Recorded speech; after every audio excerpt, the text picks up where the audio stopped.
June 10th, 2010. UFC was hit hard today. Was it right or was it wrong? You tell me and you be the judge. My name's Dante Smith, and that's just one topic we hitting today on Millennium.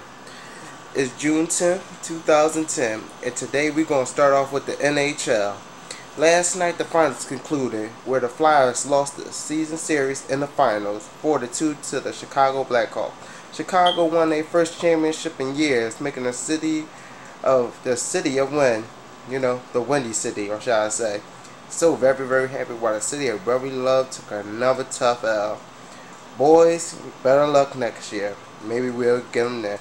Broad Street was ready to explode last night while we took an L. The game looked like it was going into a different twist when it went to overtime, but somehow Chicago came through with a last-minute bucket at the end. A goal that no one noticed happened until it was replayed. That is, no one but the goalie himself. Now, let's move on to this news that's been troubling me out of college football that I heard earlier today. USC has got a 2-year ban, loss of postseason games, loss of a championship, and the damaging of some fine reputations, if you ask me personally. Reggie Bush, Coach Pete Carroll, both took image hits today. While Pete Carroll's over there with the Seattle Seahawks enjoying his new NFL job, his former job, the USC Trojans, have taken a major hit, which is going to result in the loss of key players that they have had signed to scholarships. With this news that happened today, USC lost scholarship money that they was giving to players and lost the right to go to the postseason, forbidding them for 2 years. Then the new coaching staff must find a way to convince children to come to their school, play for their team, and realize and understand that the fact that no matter how much good they do, no matter how many games they win, they still won't get to the postseason and they still won't have a shot at the national championship, at least for the next 2 years, that is. How do you sell a child on that? I don't know. I do not know at all. Because you asking the wrong person now. Do I think they should have been banned in some way? Yes. Do I think they should have received some type of punishment? Yes. But the damage, the kids that's coming in, treat them wrong as if they commit the crimes themselves, I think that was a little too far. College football, you need to take a strong look at yourself in the mirror and say, is this the right decision? Now man up and make the correct one. Let's do a redo on that one.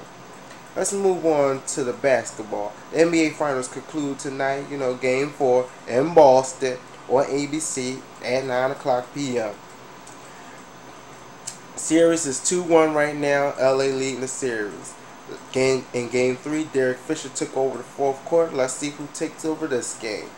There's been a lot of talk recently about the complaining of officiating calls that's been going on within the series. Both teams have complained very loudly. Both should be expected to fire if the NBA holds up to the traditional standards of firing people when they speak their mouth. Yes, David Stern, I'm talking to you. I have a real problem with that. It seems like the minute a player, a coach, an executive voices their opinion, the NBA is quick to throw out a $25,000 fine. Whew. I can't even afford $25,000 in my pocket right now. Talk about paying for a fine just because you said something wrong. Negro, please, with that. But it is what it is, Some guys gotta play the bad guy, I guess.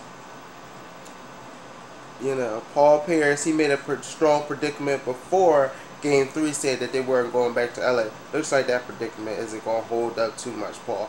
You got to go back to LA if you expect to win this series. And you need to bring your A game tonight. Paul, you've been a disappointment so far in the series. With the exception of the first quarter and Game 1, you've been a complete ghost out there. Ray Allen needs to find his stroke. 0 for 13 from Sugar Ray Allen? Come on. You're better than that. Start playing like it. Ray Jean, where was you at last game? You was being destroyed by Derek Fisher. Now, if you want to be known as a premier point guard, you got to play like a premier point guard, especially on the biggest stage. Kobe, he's going to work tonight.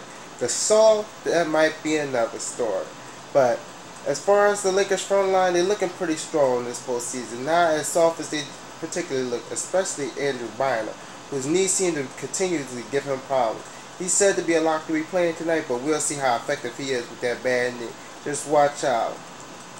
Moving on to the NFL, let's talk that receiver Muhsin Muhammad of the Carolina Panthers is talking retirement. Now, Muhsin Muhammad, not too many people might know about. He's a fairly decent receiver. Played in Carolina for a number of years besides Steve Smith. He also played in Chicago for a few years with the Chicago Bears. He was supposed to be their #1 receiver. Never really planned out to be their #1. More was always fit to be a #2, #3 option, but he's a very decent receiver.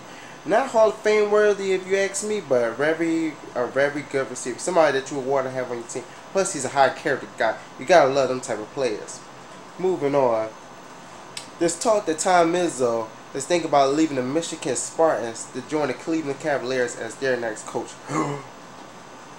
Let's stop the drama, people. Pump the brakes. Pump the brakes.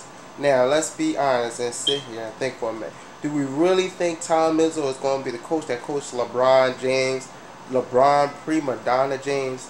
I think not. I think the minute if and when he does sign that contract, that would be the minute LeBron decides to officially leave Cleveland. So think about that before you sign that deal.